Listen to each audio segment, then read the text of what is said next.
Makasih, Mbak.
Ancaman kuman ada di mana-mana. Formula baru, Dettol, sabun keluarga berikan 100% perlindungan lebih baik.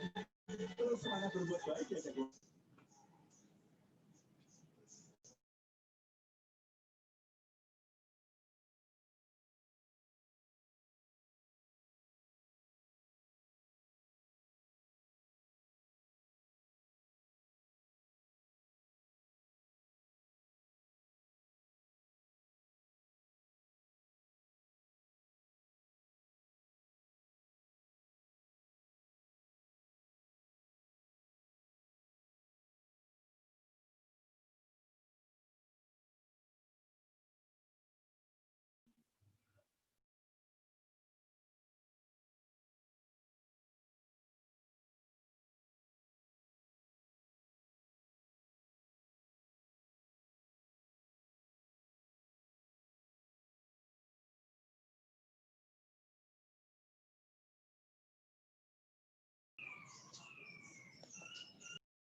Assalamualaikum warahmatullahi wabarakatuh.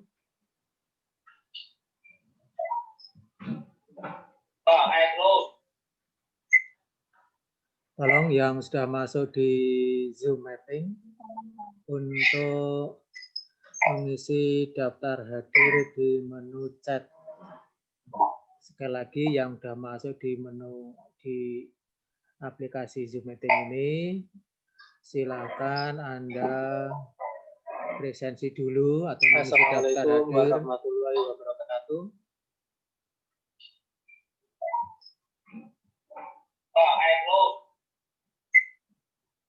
Tolong yang sudah masuk di Zoom meeting untuk mengisi daftar hadir di menu chat.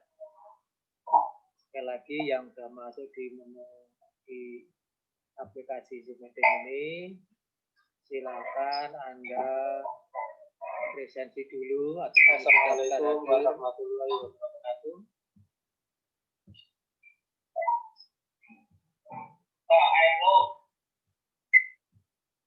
Tolong yang sudah masuk di Zoom meeting untuk mengisi daftar hadir di menu chat. Sekali lagi yang sudah masuk di menu di aplikasi Zoom meeting ini, silakan Anda presensi dulu. Assalamualaikum warahmatullahi wabarakatuh.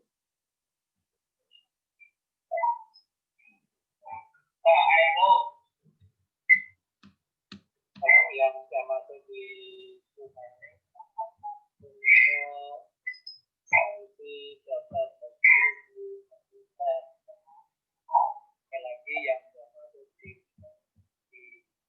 aplikasi Zoom meeting ini, silakan Anda presensi dulu. Assalamualaikum warahmatullahi wabarakatuh.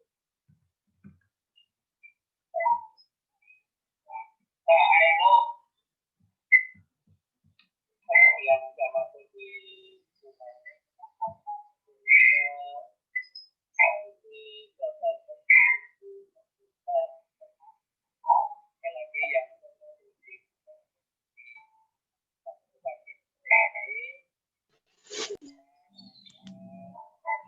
presensi dulu. Assalamualaikum warahmatullahi wabarakatuh.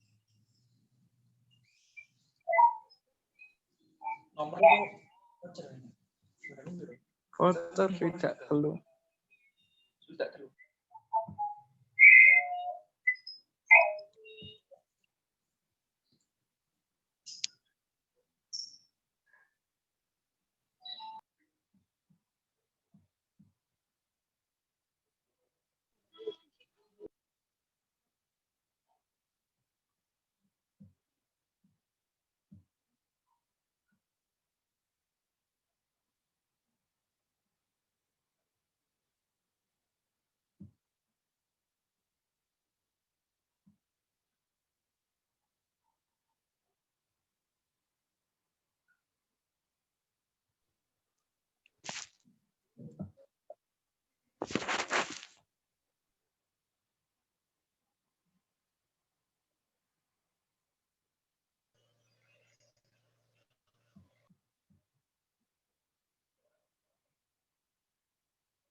Pelajaran akan segera saya mulai. Tolong ya, sound-nya di-unmute.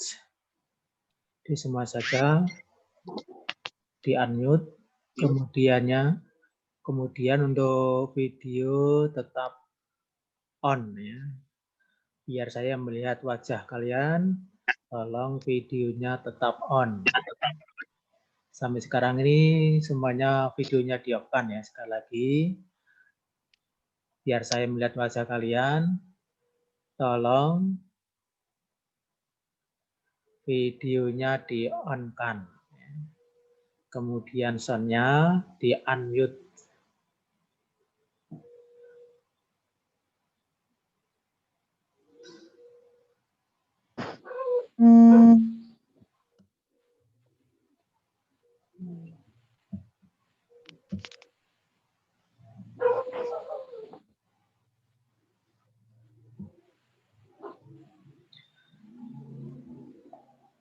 Ya, sekali lagi, tolong videonya tetap di-on-kan, biar saya lihat wajah kalian semua.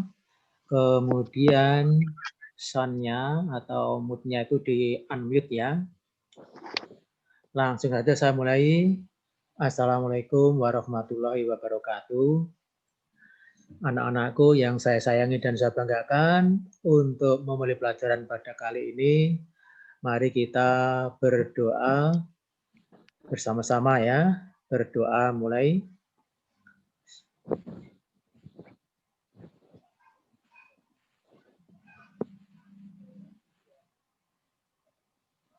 Cukup. Untuk berikutnya, sebelum pelajaran saya mulai, karena ini menggunakan Zoom meeting ya, ini ada beberapa untuk pengamanan. Ya, ada istilahnya safety briefing ya. Safety briefingnya yang pertama ya, jika perangkat yang digunakan sedang tersambung ke pusat listrik, pastikan kabelnya dalam kondisi aman. Yang kedua, disarankan untuk mengecek audio sebelum pelajaran dimulai ya. Pastikan suara terdengar dengan jelas dan jernih. Kemudian yang ketiga, jika memanfaatkan jaringan internet di area publik, ya, pastikan keamanan data pribadi. Yang keempat, jika mengikuti kegiatan ini secara kelompok dalam satu ruangan, mohon menjaga jarak aman sesuai protokol keamanan kesehatan pandemi COVID-19 yang diselenggarakan oleh pemerintah. Yang kelima, jika kondisi darurat, misalnya gempa bumi atau kebakaran saat acara, harap tetap tenang dan jangan panik. Ikuti petunjuk keselamatan sesuai dengan arahan dari Badan Nasional Penanggulangan Bencana (BNPB). Demikian anak-anakku, sebagai safety briefing untuk pembelajaran kali ini. Bagaimana suara saya bisa diterima dengan jelas? Mohon masukannya lewat chatting. Bisa. Bisa, Pak. Suara saya bisa diterima dengan jelas? Bisa. Atau gimana? Bisa, Mohon Pak. masukannya. Bisa. Ya, alhamdulillah. Terima kasih ya. Kalau nggak ada masalah, saya teruskan. Sebelum pembelajaran saya mulai, saya mau mengingatkan lagi tentang nilai-nilai integritas. Ya. Siswa atau siapapun harus berusaha mempunyai nilai-nilai integritas yang tinggi. Ya.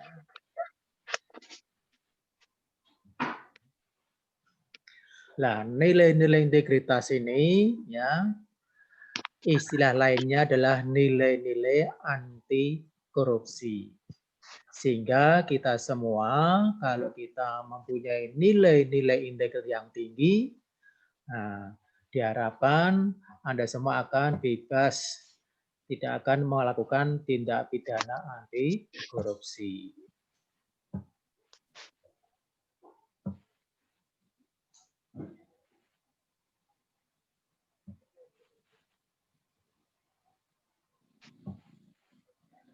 Nah, yang berhubungan dengan nilai-nilai integritas ini diharapkan nanti setelah pembelajaran selesai, Anda semuanya mempunyai mampu menjelaskan tentang nilai-nilai anti korupsi untuk mengatasi faktor internal penyebab terjadinya korupsi. Yang kedua, peserta didik mampu menjelaskan prinsip-prinsip anti korupsi untuk mencegah eksternal terjadinya korupsi. Yang lebih penting ini, yang ketiga, peserta didik mampu memberikan contoh penerapan nilai-nilai anti korupsi atau nilai-nilai integritas ini dalam suatu organisasi, institusi, masyarakat untuk mencegah terjadinya korupsi dalam setiap kegiatan. Sebagai siswa mungkin ada kegiatan kepramukaan, ada kegiatan LDK, ada kegiatan yang lain yang pokoknya nanti kalau ada beberapa kegiatan, hendaknya kita harus menghindari terjadinya tindak pidana korupsi. Nah, nilai-nilai integritas itu apa saja, atau nilai-nilai anti korupsi itu apa saja, akan saya sebutkan satu persatu. Yang pertama, masalah kejujuran. Yang ketiga, yang kedua dulu, kepedulian. Yang ketiga, kemandirian. Yang keempat, kedisiplinan. Yang kelima, tanggung jawab. Yang keenam, kerja keras. Yang keenam, kesederhanaan. Yang kedelapan, keberanian. Yang kesembilan, keadilan. Pada pembelajaran kali ini saya tidak akan menjelaskan semuanya, ya, ada 9 nilai-nilai integritas ini tidak akan saya jelaskan semuanya, hanya saya jelaskan satu saja, ya, yaitu nanti bertahap ya, setiap pada pembelajaran nanti akan saya jelaskan satu persatu. Yang pertama yang saya jelaskan adalah yang berhubungan dengan kejujuran. Karena kejujuran ini merupakan nilai dasar yang menjadi landasan utama bagi penegakan integritas diri seseorang. Sebagai peserta didik misalnya ya, tidak akan mencontek.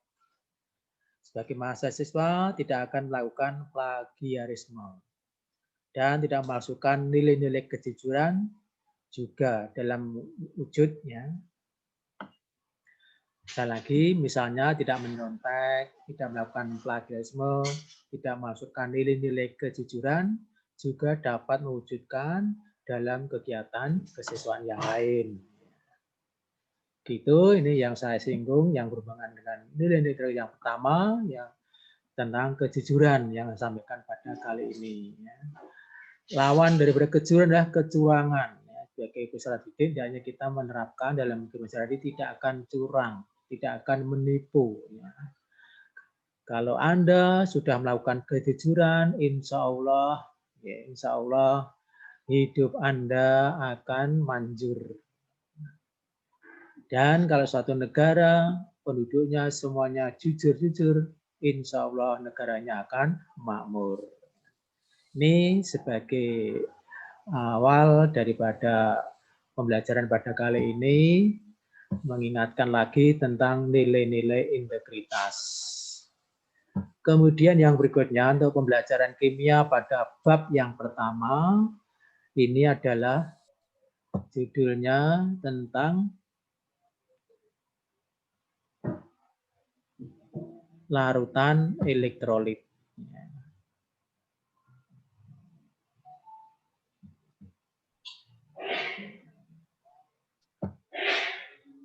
Bentar ya, saya carikan dulu materinya di mana tadi.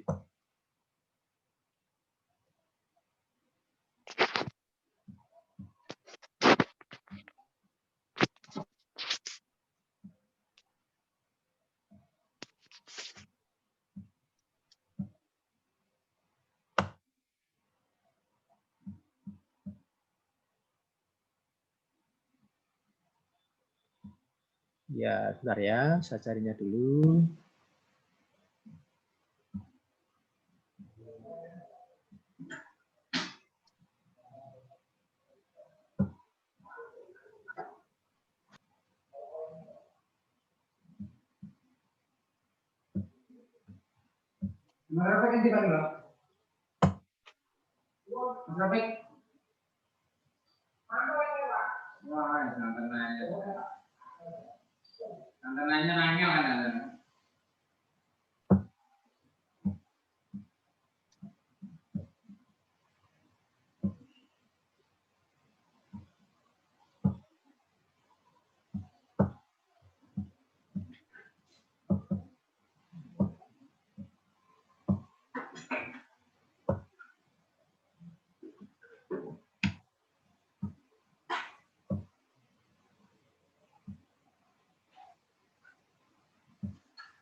Mohon maaf, ini ada kendala sinyal ya, ini belum berhasil masuk ini.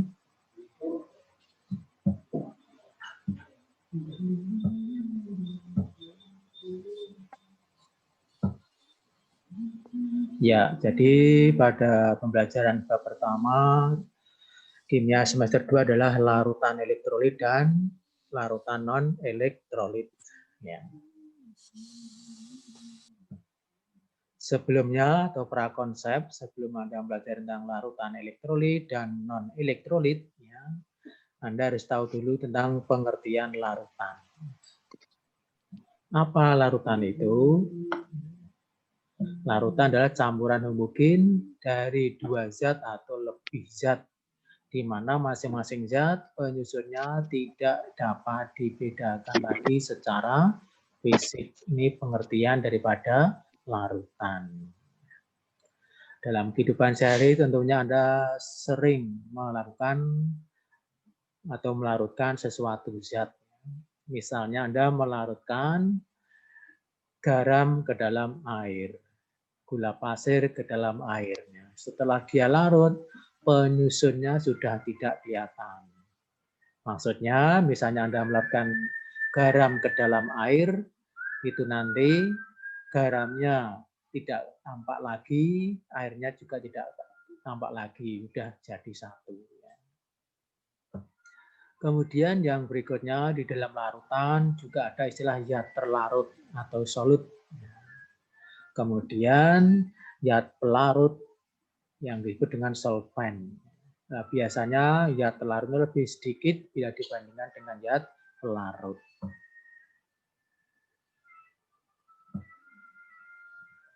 Nah, berdasarkan daya hantar listrik itu ya, larutan itu dibedakan menjadi 2. Apa itu larutan elektrolit? Yaitu larutan yang dapat mengantarkan arus listrik. Yang kedua, larutan non-elektrolit, larutan yang tidak dapat mengantarkan arus listrik. Nah, ini alat yang dikenal dengan alat uji elektrolit. Anda nanti bisa mempraktekkan di rumah, ya, bisa menggunakan arus listrik, ya, arus yang bolak-balik, tapi harus hati-hati karena ini tegangannya tinggi. Kalau nanti kesetrum bisa mematikan. Lebih bagus Anda menggunakan batu baterai atau aki, ya bisa. Ya. Kita hubungkan. Ya, Oke, ini yang muatan positif, ya ini kita hubungkan ke lampu, dari lampu kita hubungkan ke elektroda, ini elektroda positif. Ya. Kemudian yang negatif kita hubungkan dengan stop kontak, ya. Stop kontak langsung hubungan ke elektroda. Nanti kalau sudah masukkan sini, larutannya sudah disiapkan, nanti kita uji pakai alat yang namanya alat uji elektrolit. Nah, untuk larutan elektrolit sendiri ini dibedakan menjadi 2, yaitu larutan elektrolit kuat, yaitu larutan yang daya hantar listriknya kuat. Ada yang namanya larutan elektrolit lemah. Karena apa? Larutannya ini daya hantar listriknya lemah. Nah, ini percobaannya seperti ini ya. Ini contoh percobaan larutan elektrolit kuat. Elektrolit kuat.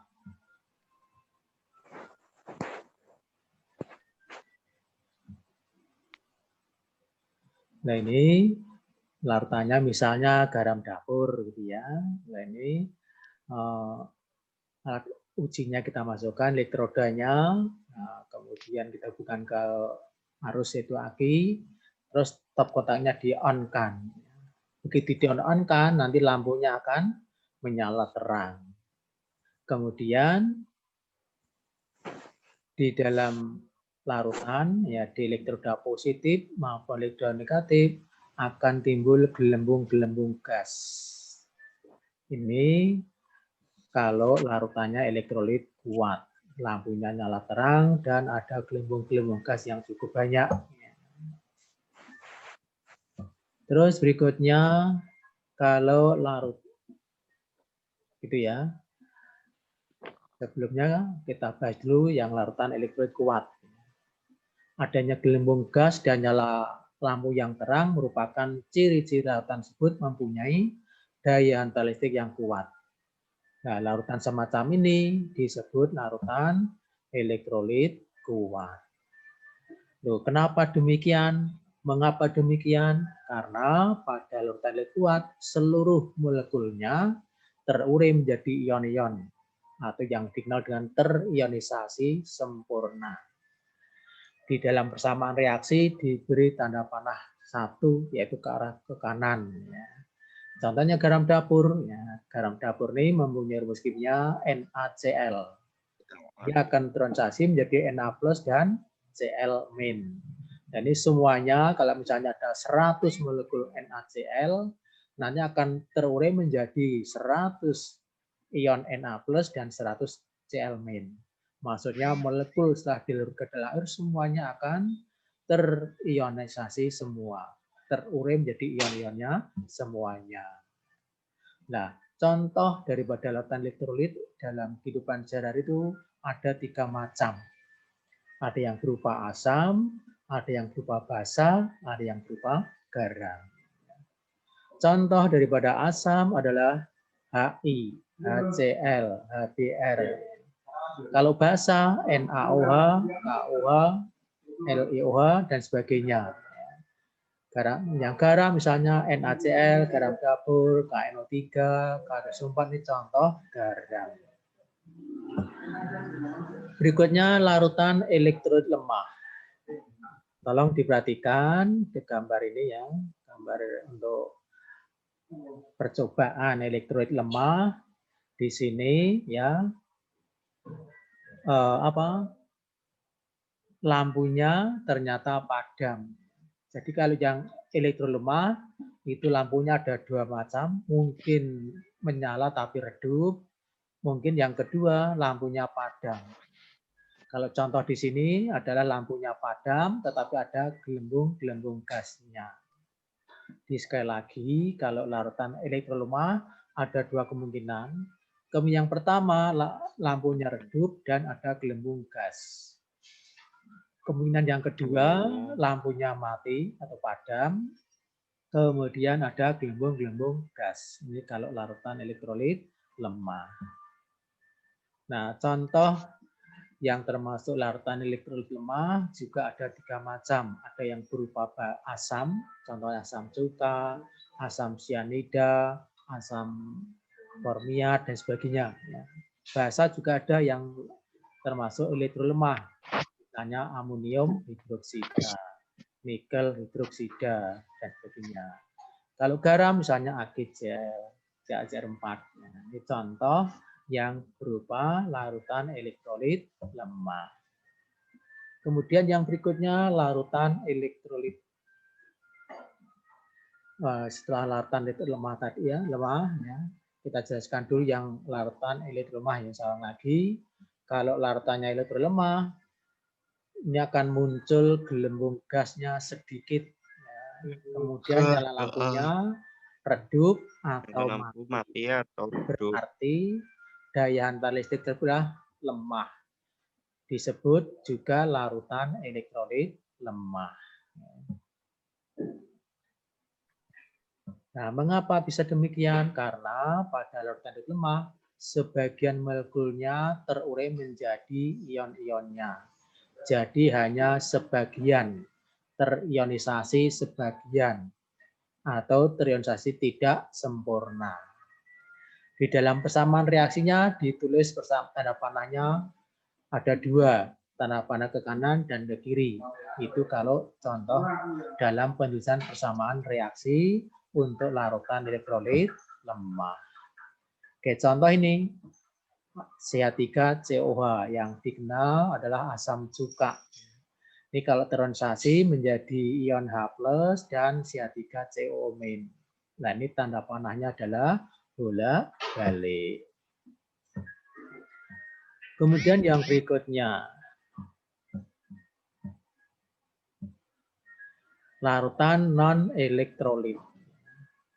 Kalau larutan non-elektrolit itu Anda perhatikan dalam gambar sini, ya, dalam tayangan di sini, Anda perhatikan ternyata lampunya ini padam atau mati. Kemudian di sekitar kanan kirinya elektroda tidak ada ion-ionnya. Jadi di sini hanya digambarkan misalnya molekul air kan H2O ya. Nah ini O-nya yang di tengah, H-nya yang di ini ya. Nah ini menandakan kalau di dalam larutan ini tidak ada ion-ionnya. Yang ada hanya molekul-molekul ya. Misalnya H2O, ada molekul gula, ada molekul urea. Jadi tidak ada yang terurai menjadi ion-ionnya. Itu adalah larutan yang non-elektrolit. Jadi untuk larutan non-elektrolit salang lagi, gelembung gas tidak muncul dan lampu tidak menyala. Berarti larutan tersebut tidak dapat menghantarkan arus listrik. Karena tidak dapat menghantarkan arus listrik, maka disebut larutan non-elektrolit. Pada larutan non-elektrolit, molekul-molekulnya tidak terurai menjadi ion-ion atau tidak terionisasi. Sehingga tidak ada ion-ion yang bermuatan yang menghantarkan listrik. Contoh daripada larutan non-elektrolit adalah larutan gula. Jadi kalau anak-anakku semuanya membuat minuman es teh misalnya, ya, Anda menggunakan gula. Ya. Gula dilarutkan dalam air tidak akan bisa terurai menjadi ion-ionnya. Tidak hanya gula saja, termasuk urea, alkohol, ya, itu tidak bisa terurai menjadi ion-ionnya. Nah, di sini anak-anakku yang saya sayangi dan saya banggakan, untuk perbedaan antara larutan elektrolit kuat, elektrolit lemah, dan larutan elektrolit, saya buatkan tabel. Kalau larutan elektrolit kuat ini dapat menghantarkan listrik. Kalau elektrolit lemah ya dapat menghantarkan tapi lemah. Kalau yang non elektrolit tidak dapat mengantarkan arus listrik. Kemudian terjadi proses ionisasi, ya, terurai menjadi ion-ion. Kalau yang larutan elektrolit lemah terurai, ya, tetapi ionisasinya sebagian. Itu anak-anakku, nanti materinya akan saya share di WA Group. Nanti Anda bisa mempelajari, bisa membaca satu persatu dengan teliti. Ya. Gitu ya, jadi perbedaan antara larutan elektrolit kuat, elektrolit lemah, dan non-elektrolitnya. Ada perbedaannya, saya bikin tabel seperti ini. Kemudian juga bisa ini larutan elektrolit itu ada dua macam. Kalau dalam senyawanya ada senyawa kovalen polar dan ada senyawa ion.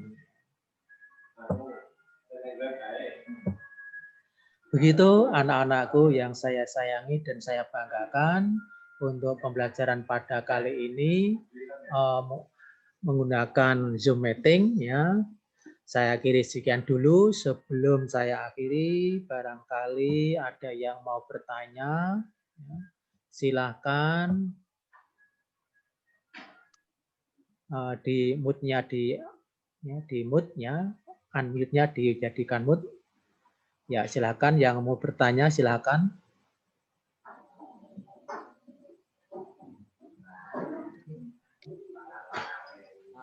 Tidak ada? Ya, kalau nggak ada sekarang, ya saya mau bertanya. Yang bisa menjawab nanti dapat bonus, ya, dapat bonus. Apa yang dimaksud dengan larutan elektrolit?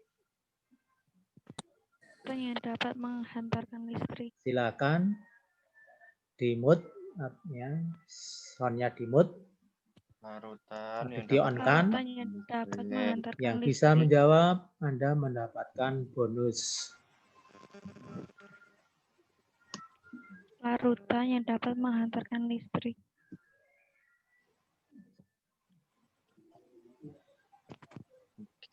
Gimana? Larutan Suara yang saya dapat, bisa terdengar bagus? Dapat, Pak. Larutan yang dapat menghantarkan listrik.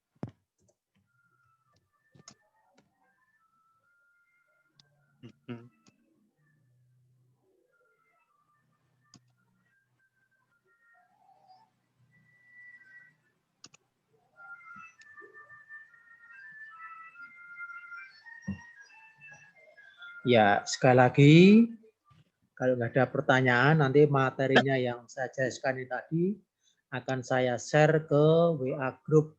Ke WA Group, Anda bisa mempelajari lagi. Setelah itu, tugas Anda terdapat pada aplikasi Kuiper School. Jadi ini materinya sama dengan kemarin, saya melihat dari materi yang sudah saya kirim, tapi Anda belajarnya adalah mandiri, ya. Tapi juga ada beberapa yang nilainya bagus. Ada yang udah nilainya 100, ya. Nah, ini nanti setelah pembelajaran selesai akan saya share lagi untuk tugas yang kemarin. Bagi yang nilainya belum 100, ya. Bagi yang nilainya belum 100, Anda mengulang lagi mengerjakan soal atau kuis di Kuiper School. Ya, ada 20 soal pilihan ganda. Ya. Sekali lagi, yang kemarin belajarnya mandiri atau autodidak, ya, nilainya belum 100. Nih soalnya, materinya saya kirim lagi. Ya. Waktunya 7 hari dari sekarang. Sehingga besok hari Kamis yang akan datang Anda sudah menyelesaikan tugas. Sekali lagi, ya, saya ulang lagi. Bagi Anda yang nilainya kemarin belum 100, ya, setelah saya jelaskan di sini, Anda mengerjakan lagi dan usahakan nilai Anda menjadi 100, ya, di Kuiper School. Terima kasih atas perhatiannya. Saya kira untuk pembelajaran pada kali ini saya cukupkan sekian. Sekali lagi Anda tetap menjaga kesehatan Anda. Bagaimana? Makan yang cukup bergizi, gitu ya. Kemudian tetap berolahraga, ya, walaupun olahraga ringan, lari-lari dan sebagainya, tetap ya makan cukup. Kemudian tetap menjaga protokol kesehatan. Gitu anak-anakku yang saya sayang dan saya banggakan. Terima kasih atas perhatiannya. Khusus yang hari ini bisa masuk di Zoom meeting, Anda akan mendapatkan bonus tersendiri, gitu ya. Sekian, assalamualaikum warahmatullahi wabarakatuh. Waalaikumsalam warahmatullahi wabarakatuh.